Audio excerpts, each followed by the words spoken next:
Welcome to the last breakfast. Please enjoy the video. You're starting with the board active. Open the Freeform board and make sure your source image is accessible.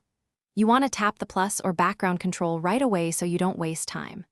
Once done, choose whether you'll use a photo, a solid color, or a pattern. Each has different resolution and scaling behavior, so pick based on clarity.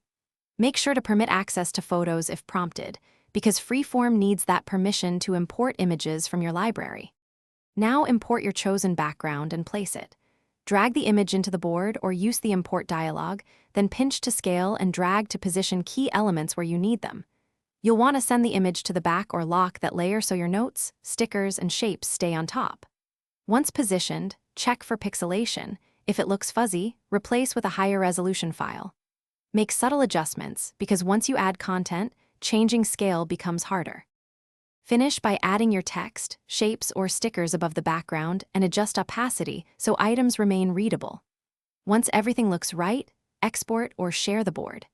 If alignment or quality problems appear, re-import the background at a larger size and reposition before locking. If the image won't import or displays incorrectly, check file type and size limits, confirm Freeform has photos/files permission, and try converting the image to PNG or JPEG. This often resolves import errors. Thanks for watching. If this was helpful, leave a like and consider subscribing. See you next time.